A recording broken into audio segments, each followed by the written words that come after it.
Assalamualaikum warahmatullahi wabarakatuh. Perkenalkan, nama saya Mega Pratiwi berNIM 4011911101 di mata kuliah Filsafat Hukum. Baiklah, di sini saya akan menjelaskan tentang berbagai topik, yaitu topik manusia dan pengetahuan, serta perbedaan filsafat barat, filsafat timur, dan filsafat Islam.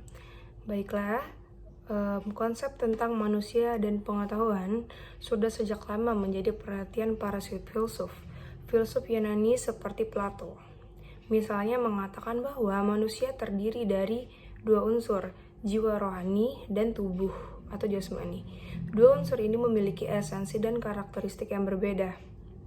Yang unik, jiwa adalah zat sejati yang berasal dari dunia sejati, dunia ide. Jiwa tertanam dalam tubuh manusia, sementara tubuh manusia adalah zat semu yang akan hilang atau lenyap bersamaan dengan tubuh manusia.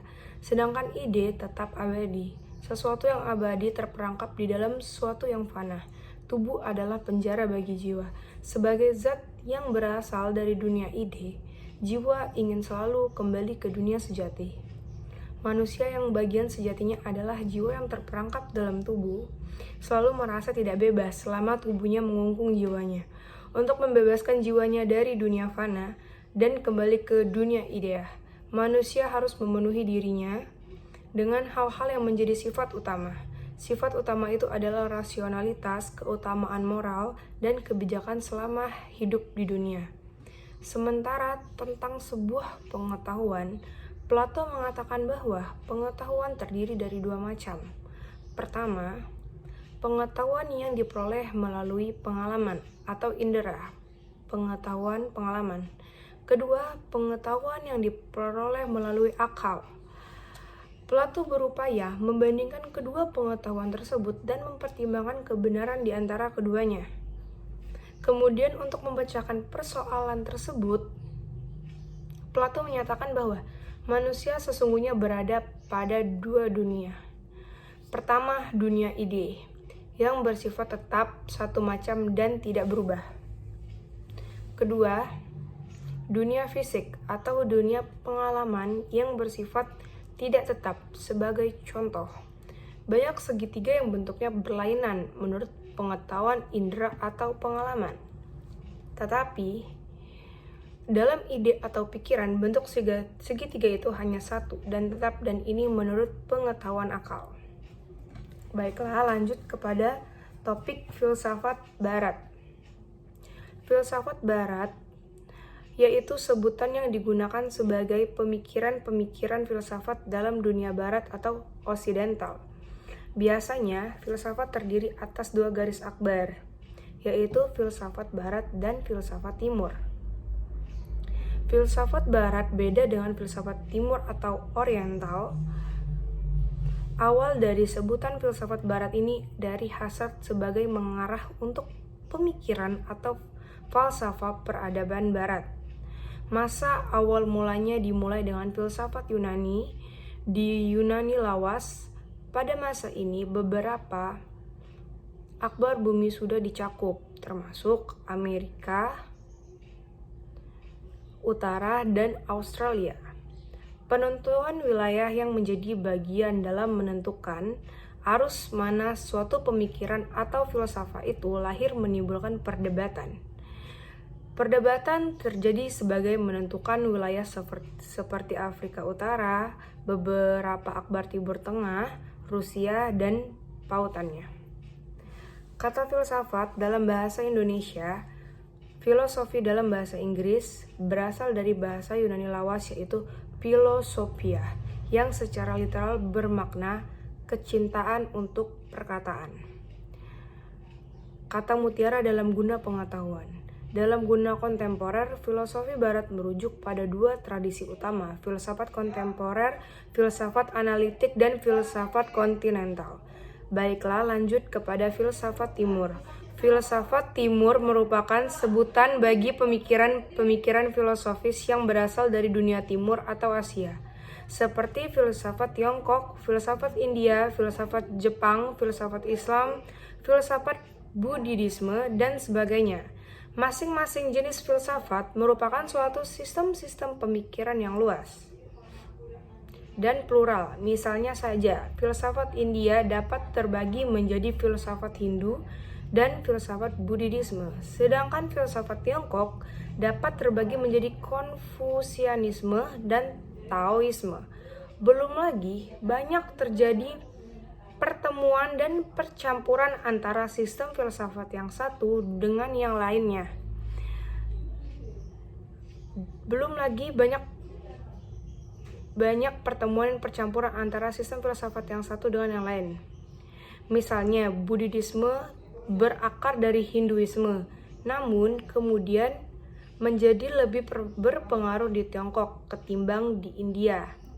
Di sisi lain, filsafat Islam malah lebih banyak bertemu dengan filsafat Barat.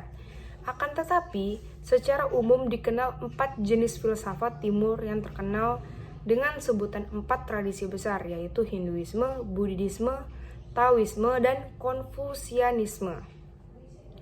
Filsafat Timur memiliki ciri-ciri yang berbeda dengan filsafat Barat, yang mana ciri-ciri agama terdapat juga di dalam filsafat Timur. Sehingga banyak ahli berdebat mengenai dapat atau tidaknya pemikiran Timur dikatakan sebagai filsafat. Di dalam studi postkolonial bahkan ditemukan bahwa filsafat Timur dianggap lebih rendah ketimbang sistem pemikiran Barat karena tidak memenuhi kriteria filsafat menurut filsafat Barat. Misalnya, karena dianggap memiliki unsur keagamaan atau mistik. Akan tetapi, sekalipun di antara filsafat Timur dan filsafat Barat terdapat berbagai macam perbedaan namun tidak dapat dinilai mana yang lebih baik sebab masing-masing memiliki keunikannya sendiri. Selain itu, keduanya diharapkan saling melengkapi khazanah filsafat secara luas. Baiklah, lanjut kepada filsafat Islam. Filsafat Islam juga bisa sering disebut filsafat Arab, dan filsafat Muslim merupakan suatu kajian sistematis terhadap kehidupan, alam semesta, etika, moralitas, pengetahuan, pemikiran, dan gagasan politik yang dilakukan di dalam dunia Islam atau peradaban umat Muslim dan berhubungan dengan ajaran-ajaran Islam yang erat kaitannya dengan pengertian falsafah secara harfiah filsafat yang merujuk pada kajian filosofi, ilmu pengetahuan alam, logika, dan kalam yang merujuk pada kajian teologi keagamaan.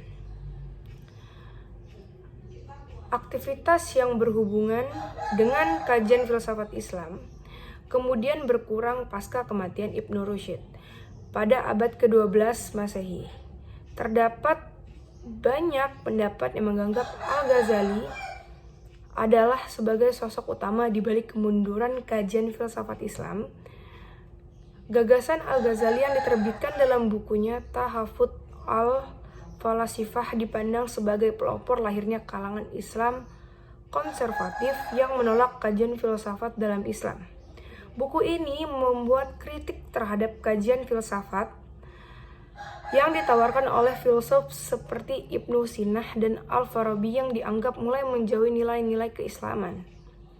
Namun, pandangan ini kemudian menjadi perdebatan dikarenakan Al-Ghazali juga dikenal secara luas oleh pemikir Islam sebagai seorang filsuf.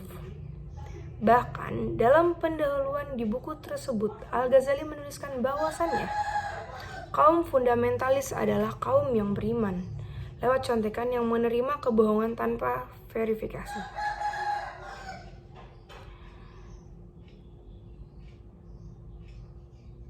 Ketertarikan dalam kajian filsafat Islam dapat dikatakan mulai hidup kembali saat berlangsungnya pergerakan Al-Nahda pada akhir abad ke-19 di Timur Tengah yang kemudian berlanjut hingga sampai sekarang.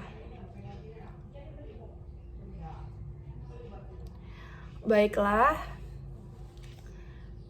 sekian yang dapat saya sampaikan tentang topik manusia dan pengetahuan, perbedaan filsafat Barat, filsafat Timur, dan filsafat Islam. Saya tutup. Wassalamualaikum warahmatullahi wabarakatuh.